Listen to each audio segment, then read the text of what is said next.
en Primera de Pedro, capítulo 3, versículo 12, y dice la bendita palabra de Dios así: porque los ojos del Señor están sobre los justos y sus oídos atentos a sus oraciones, pero el rostro del Señor está en contra de aquellos que hacen el mal. Muy bien, mis hermanos, pues vamos a comenzar. Fíjense, yo en esta semana, mis hermanos, leía este versículo y fíjense muy bien, yo le preguntaba a Dios dos cosas. Fíjense muy bien, la primera parte que habla en este versículo dice: porque los ojos del Señor están sobre los justos. Este versículo, y sus oídos atentos a sus oraciones, porque el rostro del Señor está en contra de aquellos que hacen el mal. Este versículo me llamó mucho la atención, lo analicé, lo medité en el Señor esta semana, porque hoy vamos a hablar la cuarta parte de lo que necesitamos para estar en los negocios del Padre. Esta cuarta parte que vamos a platicar es sobre la oración. Es algo muy tremendo, es algo muy necesario para nosotros y que desafortunadamente se ha subestimado hoy en día en el pueblo de Dios. Hoy en día muchos quieren ser profetas, muchos quieren ser pastores, quieren ser músicos, directores de la alabanza, pero se han olvidado de lo más importante, que Dios necesita que estemos en más comunión con Él, y para ello la oración es sumamente importante. Ahora, fíjense muy bien, mis hermanos, me surgieron varias cuestiones, varias interrogantes. El primer punto de este versículo dice: porque los ojos del Señor están sobre los justos y sus oídos atentos a sus oraciones. Algo bien importante, mis hermanos, que a veces, como el sacerdote Elí, nos justificamos o nos conformamos a los tiempos de Dios, a que Dios haga la voluntad, y sabemos que Dios tiene los tiempos perfectos, que los tiempos de Dios no son los mismos tiempos que nosotros, pero no debemos de llegar a un punto de engañarnos, donde esperar tanto tiempo a que Dios obre es la voluntad de Dios. Ahorita lo vamos a ir viendo y analizando todo este tipo de situaciones. Ahora, yo les hago una pregunta. En algunas ocasiones es el enemigo el que interfiere en nuestras oraciones. En algunas ocasiones, por los tiempos de Dios, es por el cual no tenemos respuesta a nuestras plegarias. Pero fíjense muy bien que hay una parte que nos corresponde a nosotros, que es la de ser justos. Porque aquí la bendita palabra de Dios dice: porque los ojos del Señor están sobre los justos y sus oídos. Ahora yo les hago una pregunta, mis hermanos: ¿cuántos de nosotros podemos estar seguros de que somos personas justas delante de la palabra de Dios? En Hebreos 5:15, mis hermanos, habla sobre lo que es la madurez espiritual. En Hebreos 5:15 dice: porque la leche es un alimento para los que son inexpertos en la palabra de justicia. Fíjense muy bien, los niños son los que son inexpertos en la palabra de justicia, y por lo tanto su alimento debe ser líquido, debe que ser sumamente absorbible, ¿verdad? Pero fíjense muy bien lo que dice, ¿perdón? Hebreos 5:13, perdón. Pero veamos qué dice: pero la palabra, el alimento denso es para los que han alcanzado la madurez a través de lo que son los sentidos ejercitados y el discernimiento entre el bien y entre el mal. Mis hermanos, hay un punto muy importante donde tenemos que nosotros predicar, tenemos que hablar palabra de justicia para que nosotros podamos en algún momento tener esa seguridad de que Dios escucha nuestras oraciones, que Dios escucha nuestras plegarias. Si nosotros no somos personas, hombres o mujeres justos, tengan por en cuenta que en base a este versículo no vamos a tener la atención de Cristo en nosotros.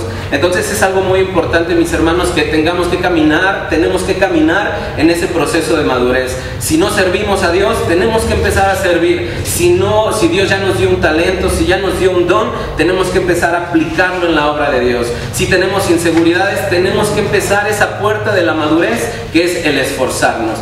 Pero fíjense muy bien, mis hermanos, el siguiente punto de este versículo dice: pero el rostro del Señor está en contra de aquellos que hacen el mal.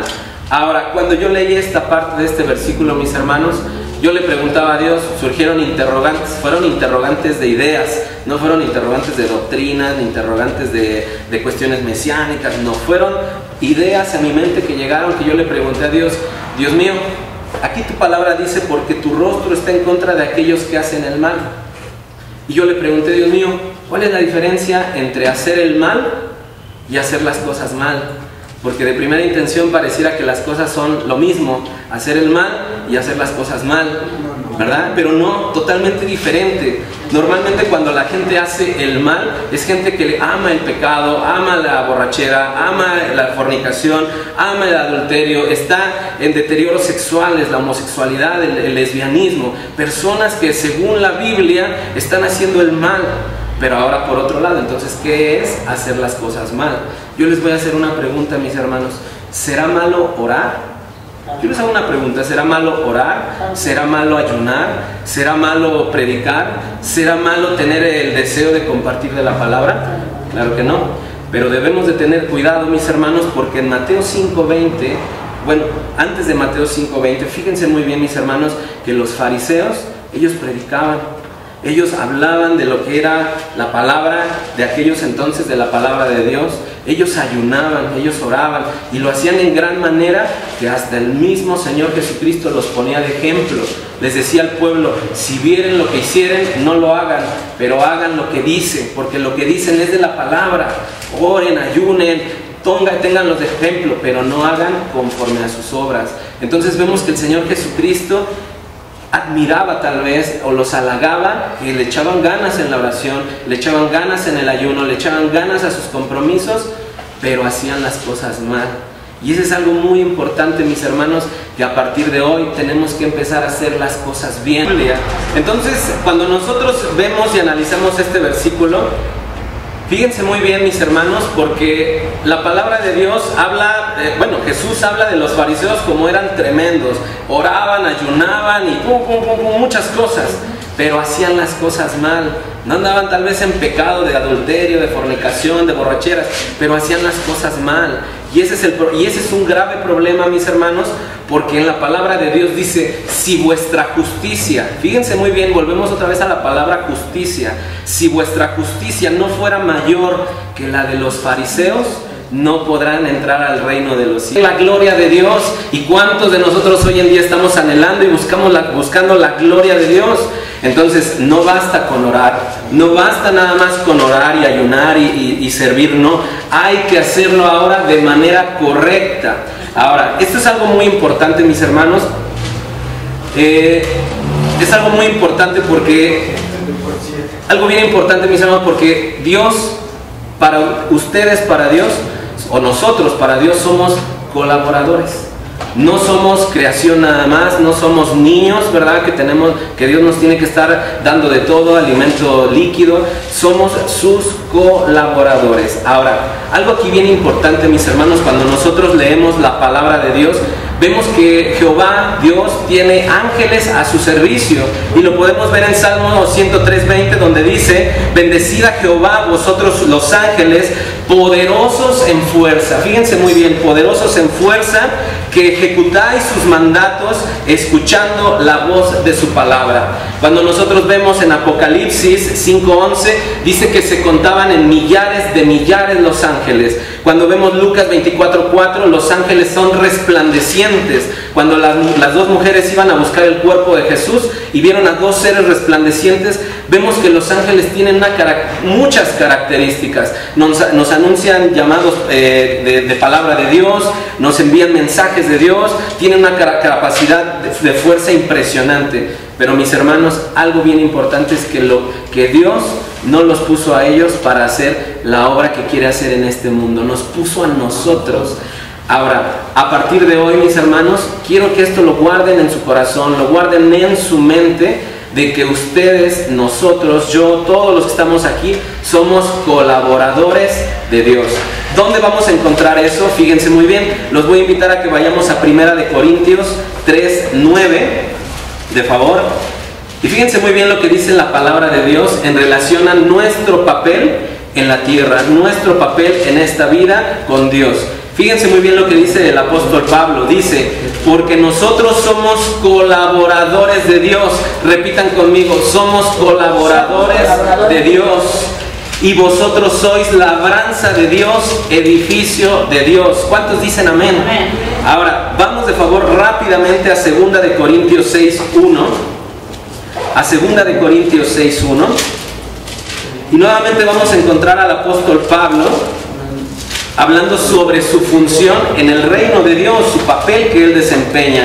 Fíjense muy bien lo que dice, segunda de Corintios 6:1, dice: así pues nosotros, como colaboradores suyos, os exhortamos también a que no recibáis en vano la gracia de Dios. Mis hermanos, somos colaboradores. Si Dios ya te puso un talento, mínimo Dios ya te puso un talento, mínimo Dios ya te puso un don, Dios ya te puso habilidades, no menosprecien la gracia de Dios. Deben que ponerlo al servicio de Dios, procesarse, entrar en ese proceso de madurez para que podamos alcanzar esa altura de varón perfecto que Dios quiere de nosotros. Ahora, ¿será que los ángeles, mis hermanos, al leer la Biblia, los ángeles no cumplen la voluntad de Dios? ¿Verdad que sí? Imagínense, mis hermanos, les voy a pedir que en lo que yo platico busquemos Hebreos 1:13, de favorcito. Hebreos 1:13.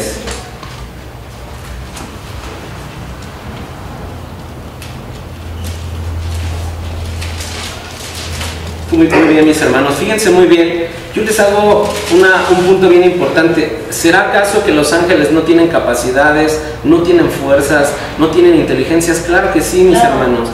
¿Qué le hubiera costado a Dios mandar a uno de sus ángeles, al más chiquito, al más sencillito de todos, a exhortar al profeta Elí? ¿Qué le hubiera costado a Dios a exhortarlo, a desaparecerlo de la faz de la tierra? ¿Qué le hubiera costado a Dios hacer su voluntad en el momento? Porque aquí dice que ellos obedecen la voluntad de Dios, ¿sí? Pero fíjense muy bien, mis hermanos, el papel que nosotros tenemos por encima de los ángeles está en Hebreos 1, capítulo 13 al 14. Fíjense muy bien, dice: pues, ¿a cuál de los ángeles dijo Dios jamás: siéntate a mi diestra hasta que ponga a tus enemigos por estrado de tus pies? Ahora pongan mucha atención en el versículo 14. ¿No son todos espíritus ministradores enviados para el servicio a favor de los que serán herederos de la salvación? Mis hermanos, los ángeles están para apoyarnos, para ministrarnos, para que en el mundo espiritual peleen las batallas, ¿sí me explico? Pero hay cosas que nosotros debemos que hacer forzosamente tenemos que cumplir. Ahora, fíjense muy bien, mis hermanos, yo necesito que vayamos a Primera de Samuel. Vamos a regresar al Primera de Samuel para concluir esta cuarta parte de lo que es los negocios del Padre. Y fíjense muy bien, mis hermanos, la oración es tan necesaria en nuestras vidas, porque es a través de ella que Dios nos va a respaldar, es a través de ella que vamos a poder tener comunión con Él. Pero fíjense muy bien, mis hermanos, yo les comentaba, el simple hecho de orar no representa que estemos prácticamente en comunión o que Dios va a orar, que Dios va a obrar en nuestras vidas. Tenemos que orar y tenemos que orar bien. Si no oramos bien, Dios no nos va a escuchar. Ahora, volvemos nuevamente, mis hermanos. Habíamos platicado que cuando nace Icabod, ¿verdad?, la gloria de Dios fue traspasada a otro lugar, fue traspasada a los filisteos. Pero Dios necesitaba forzosamente de alguien, ¿verdad?, y no necesariamente de un ángel, para que la gloria de Dios descendiera. Los cuatro personajes que Dios utilizó en el Antiguo Testamento para que descendiera la gloria de Dios fue Ana. Ana, a través de su oración, abrió un gran canal espiritual para que la gloria de Dios descendiera. La segunda persona que Dios utilizó para que descendiera la gloria de Dios fue Samuel. A través de la revelación de la palabra, a través de la profecía, fue que Dios empezó nuevamente a meter en cintura a su pueblo. Y posteriormente hablaremos del rey David y del rey Salomón, de que ellos también contribuyeron a que la gloria de Dios descendiera. El tiempo que pasó desde Ana hasta que el rey Salomón oró, y dice la palabra de Dios que cuando terminó de orar, fuego cayó del cielo y la presencia de Dios descendió, pasaron 140 años, mis hermanos. Desde que Ana hasta que Salomón empezaron a generar ese cambio en el pueblo de Israel, fueron 140 años, mis hermanos. Probablemente Dios nos permita vivir 20, 50, 80 años, pero mis hermanos, no podemos esperarnos tanto tiempo a que la presencia de Dios venga. Por eso tenemos que apresurar nuestros pasos, tenemos que hacer las cosas bien, entrar en cintura nosotros mismos para poder crecer en las cosas de Dios. Fíjense muy bien, mis hermanos, Ana tenía una característica, que ella se la pasaba orando, orando, orando, orando y suplicando por una necesidad. ¿Cuántos dicen amén? ¿Verdad? Ok, pero hay 3 características, existen más, pero solamente voy a hablar 3, del por qué Ana, mis hermanos, no era escuchada en sus oraciones. 3 cosas incorrectas que Ana hacía, que Dios pareciera que no escuchaba. Acuérdense que el profeta o el sacerdote Elí decía, ok, si Dios ya decidió matar a mis hijos, si Dios ya decidió destituirme de su sacerdocio, ¿se acuerdan lo que dijo? Pues que haga lo que Dios tenga en su santa voluntad. Pero recordemos que podemos cambiar ese juicio de Dios sobre nosotros, podemos cambiarlo. Pero así como Ana, así como Elí, también Ana entró en un conformismo, entró en una pasividad en la oración, donde se volvían cíclicas su tipo de oraciones y Dios nunca escuchaba esa plegaria. Fíjense muy bien, una de las características, mis hermanos, de Ana me lleva a recordarles en el versículo o la anécdota, no es anécdota, sino la vivencia que tuvieron los discípulos con el Señor Jesús cuando se encontraron a ese cieguito y que le dijeron, Rabí, esta persona, ¿por qué está ciega? ¿Porque habrá pecado él o habrá pecado sus padres? Y el Señor Jesucristo dijo, ni uno ni otro. Él está así para que las obras de Dios se manifiesten. Entonces, fíjense muy bien, mis hermanos, que Ana tenía una característica, ella tenía una necesidad física, una necesidad de cumplir como mujer, de poder tener una familia, tener descendencia. Sabemos, mis hermanos, que las mujeres en aquellos entonces que no tenían hijos eran consideradas como, eran rezagadas, eran mal vistas, eran burladas. Ahora fíjense muy bien, mis hermanos, lo que dice la palabra de Dios en Primera de Samuel, capítulo 1. Pero a Ana daba una parte escogida porque amaba a Ana, aunque Jehová no le había concedido tener hijos. Yo les preguntaré, ¿habrá pecado ella? ¿Habrán pecado sus padres? Ninguno de ellos. Ana tenía un plan perfecto en la eternidad, donde Ana no comprendía de que lo que iba a pasarle o que le estaba pasando era para que se manifestaran las obras de Dios. Ella iba a ser un vehículo, iba a ser una herramienta clave en el pueblo de Israel, en la historia de todo ese pueblo. El problema es cuando no comprendemos, y cuando lo comprendemos no sabemos hacer las cosas correctamente, y es ahí cuando pasan años y años y años frustrándonos de que Dios, ¿por qué no me oyes? Dios, ¿por qué esto? Hay que pensar primeramente que en primera, si somos gente justa, si hablamos palabra de justicia, si hemos alcanzado la madurez para poder decir, ¿sabes qué, Dios mío? Creo que es tu voluntad, pero de mi parte creo que ya he alcanzado un nivel de justicia, creo que yo le estoy echando ganas, y ahora sí puedo decir, Dios mío, si no me has cumplido mis necesidades, comprendo que ahora sí son tus tiempos, pero no es de parte mía de que yo sea una persona inmadura, de que yo sea una persona injusta y que por causas mías no me cumplas mis necesidades. Entonces aquí vemos algo muy importante, mis hermanos, de que Ana tenía la mejor parte, porque aquí recordemos en ese pasaje que Elcana le daba a Penina, su mujer, y a Ana porciones para que entregaran sacrificios cada año en las fiestas del pueblo. Pero a Ana le daba una porción muy especial porque la amaba, porque ella era la consentida. ¿Sí me explico? Simplemente la amaba. La amaba, y a los otros pues sí, pero pues no tanto. Entonces aquí vemos, mis hermanos, que Dios nos ama y nos ha dado la parte más hermosa de Él, que ha sido Jesucristo. El problema es que Ana no entendía que lo que ella, el plan que Dios tenía con ella, iba a ser trazado para toda la eternidad. Porque lo que ella hizo, lo que Dios hizo a través de ella, se marcó la eternidad para toda la vida. Ese es el problema, mis hermanos, que a veces nuestras circunstancias, nuestras cuestiones internas, no permiten que vislumbremos que tenemos la mejor parte de Dios que Dios nos puede haber dado, que es Cristo Jesús. Entonces, una de las cosas es no entender las obras de Dios. Eso va a pasar, que no venga la oración a una respuesta correcta. La segunda, mis hermanos, la segunda cosa que Ana hacía, recuerdo el versículo de Mateo 6:7, donde dice, cuando oren, no usen palabras repetitivas, no usen vanas repeticiones, no seamos como los injustos, ¿verdad? Que por el hecho de gritar y las palabrerías vamos a ser escuchados. Mis hermanos, aquí algo bien importante, que cuando Ana, aquí dice la palabra de Dios que cada año iban a entregar sacrificios, y dice que cada año Penina la ofendía, Penina la hacía menos, Penina se burlaba, Penina la irritaba. Mis hermanos, cuando ustedes están en una situación donde tienen una agresión directa a su vida, ¿qué es lo primero que uno haría cuando uno no tiene un grado de madurez espiritual? Primero, esconderse. Segunda, empezar a culpar a todos, y ellos, y porque ella sí, porque a mí no. Suple mi necesidad, Dios, cuida mi necesidad, ya quítame esta tristeza, quítame este dolor que tengo de mi parte, suple todo eso.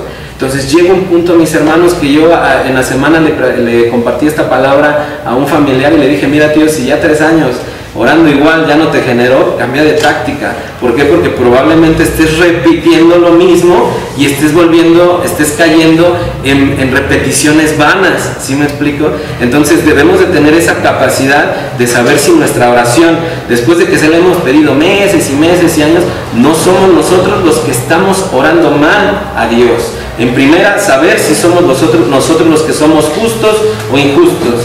Y ahorita saber si lo que estamos pidiendo es algo que le conviene o no le conviene a Dios. Entonces es algo muy importante, mis hermanos, que a Dios no le interesa, créanme, no le interesa tu estado psicológico, emocional para su obra. No, Él necesita algo muy especial de ti y de mí para que haga accionar tu necesidad. Es algo bien importante.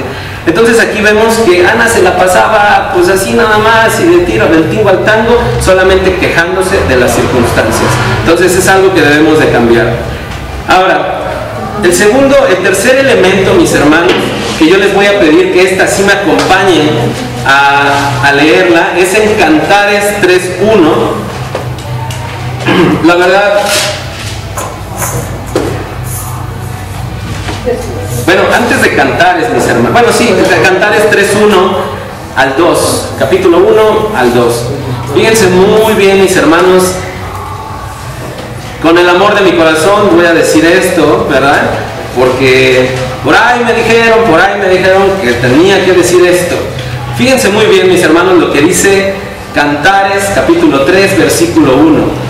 Fíjense muy bien: por las noches busqué en mi lecho. Cuando revisamos la Biblia, Mundo Hispano, dice: porque en las noches busqué en mi cama al que ama mi alma. Lo busqué y no lo hallé.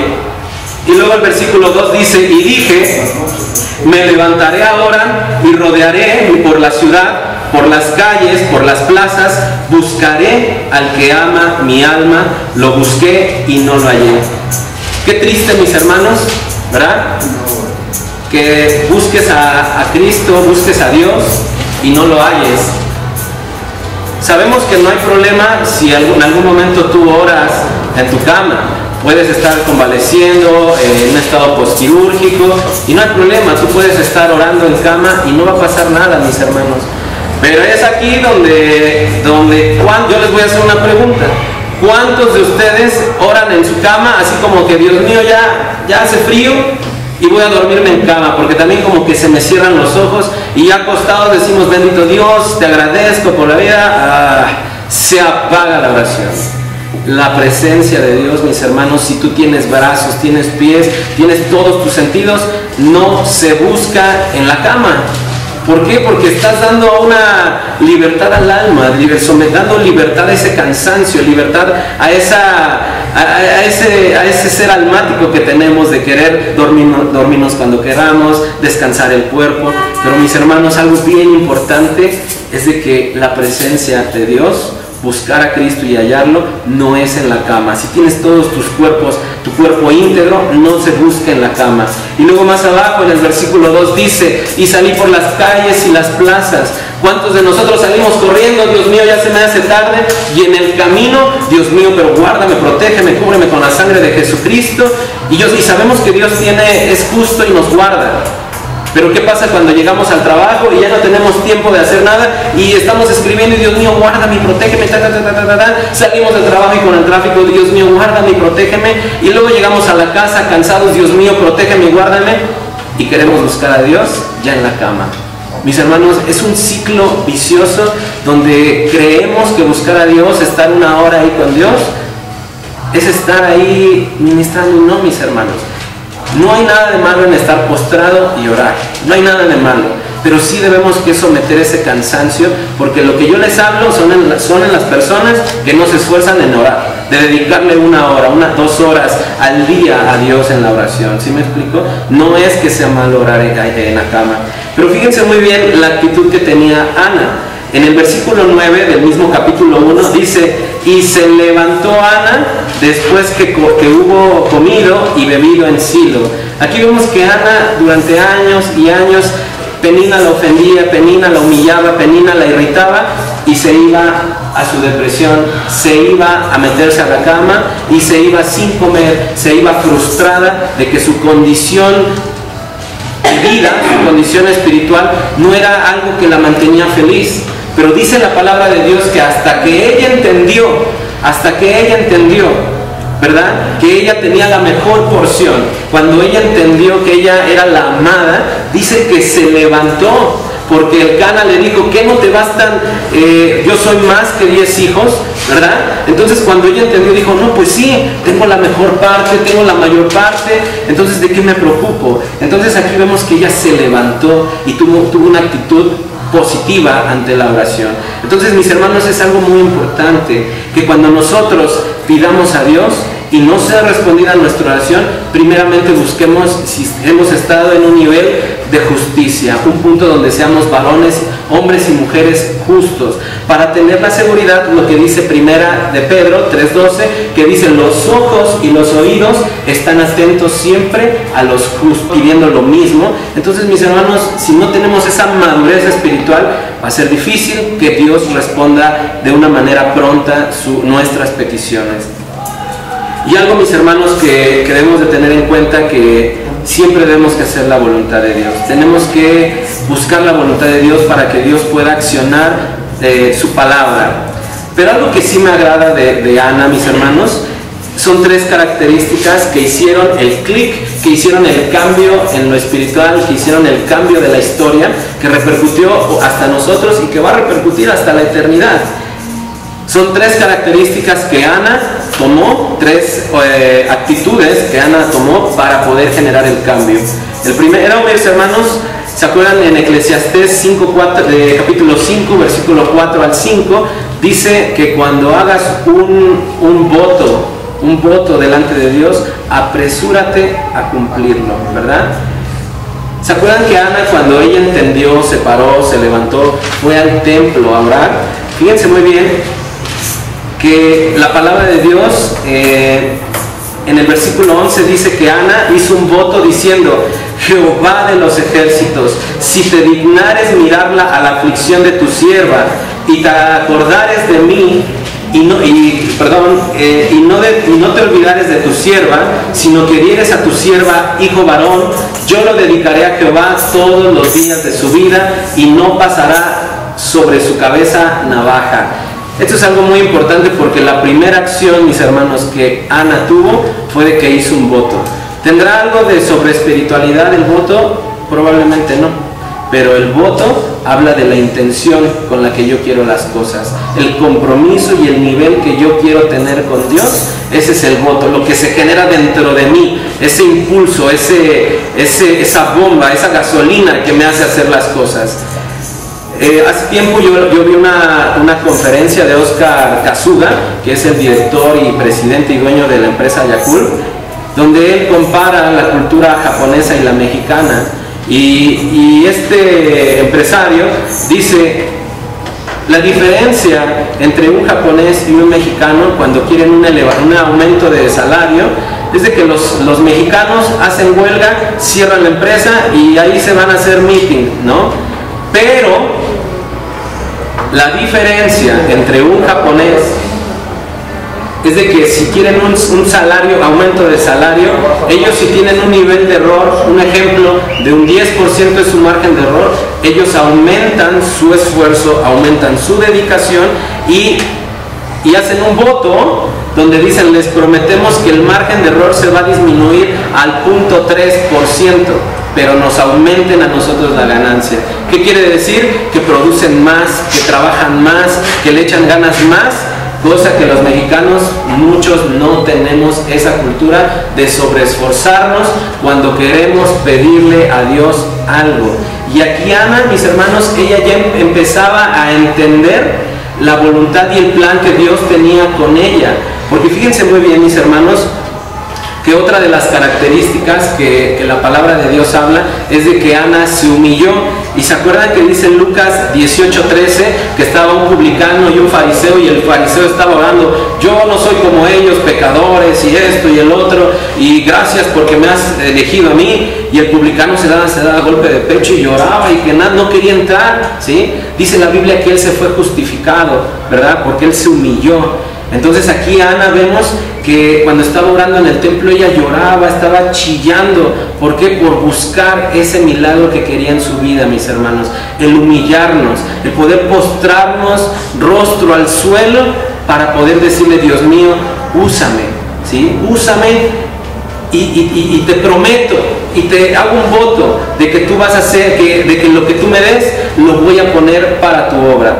Ahora, mis hermanos, el último punto que voy a tocar, ¿qué pasó, Nancy? Bueno, aquí con relación a Ana también, bueno, me gustaría comentar que ella, parte de que Dios no escuchaba su petición, es que en el capítulo 1, versículo 10, dice, ella con amargura de alma, o sea, en su alma tenía amargura. Así es. Dice, oró a Jehová y lloró abundantemente. Y posteriormente en el 15, dice que ella derramó su alma delante de Jehová, y después de derramar su alma, quitarse de toda su amargura de alma, fue cuando Dios contestó su oración. Exactamente.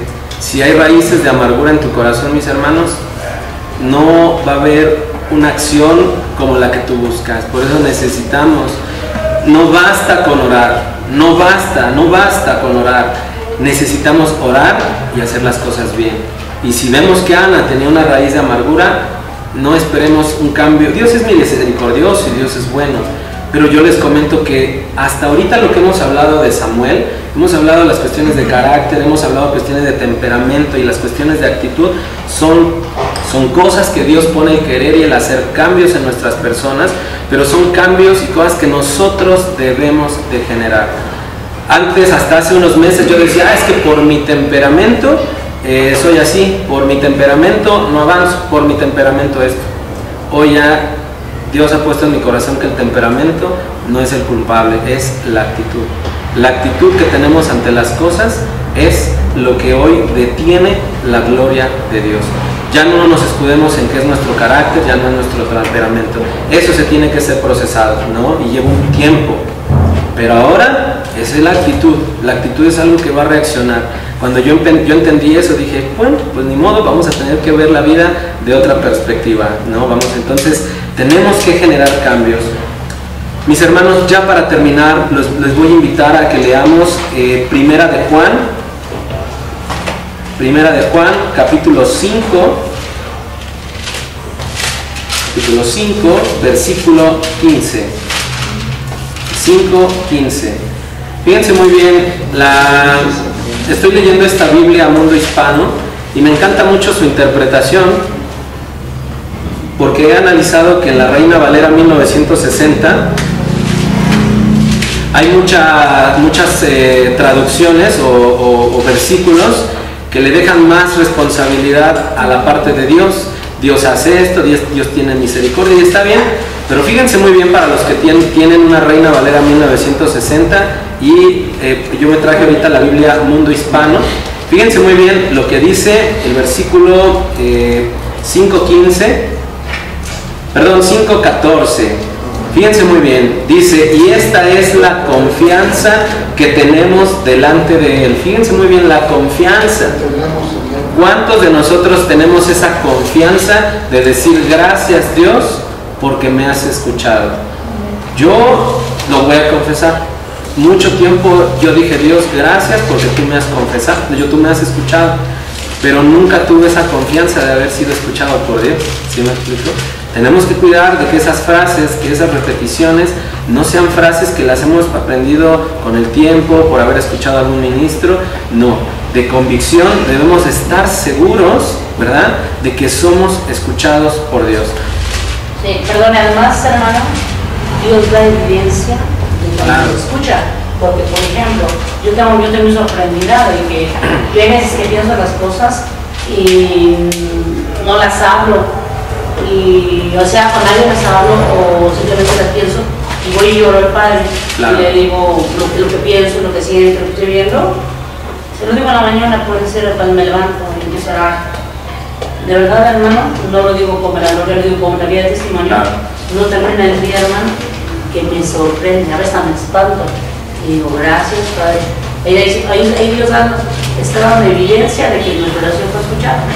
Sí, es algo bien importante la evidencia, pero acuérdense que lo que nosotros siempre hemos pedido desde la creación del mundo, hemos pedido pruebas. Yo quiero ver si Dios existe, compruébame si Dios existe. Pero aquí estoy hablando de la confianza, de esa fe que no necesito ver para creer. Es algo muy importante que debemos de tener esa confianza que tenemos delante de Él de haber sido escuchados. Eso trasciende más a lo que nosotros podemos ver, a lo que podemos escuchar. Porque para todos es fácil creer cuando Dios ya hizo el milagro, pero cuando Dios no hace nada, ahí es muy difícil ver. Pero el tener nosotros la confianza, la certeza, porque eso es fe, es muy diferente. Saber de cuando digo amén en el nombre de Jesús, saber que mi palabra ha sido escuchada delante de Dios. Ese es un nivel que permite que la gloria descienda, porque ahorita lo vamos a ver. Pero fíjense muy bien, el primer punto es tener esa confianza de que Dios nos escuchó, ¿sí?, sin evidencias, esa confianza comprobable, ¿sí?, creer como el aire que se siente pero no se ve. Fíjense muy bien, dice, pero si pedimos algo conforme a su voluntad, Él nos oye. Nacho, ¿cómo dice en ese versículo en la Reina Valera? Fíjense muy bien la diferencia. El 14, quien lo tenga, de favor ayúdenme a leerlo. El 14. Y esta es la confianza que tenemos en Él, que si pedimos alguna cosa conforme a su voluntad, Él nos oye. ¿Pero esa es la Reina Valera? ¿Sí? Ah, bueno, ok. Entonces, creo ahí fue entonces la Biblia de las Américas. Pero bueno, fíjense muy bien, mis hermanos, cuando tú pides algo en base a su voluntad, no hay duda de que Dios va a obrar. Ahora, regresemos al escenario de Ana. Ana en su tristeza, Ana en su huevito, ¿verdad?, que se estaba metiendo en su huevito. Yo me pongo en los papeles, en el papel de Ana, ¿verdad?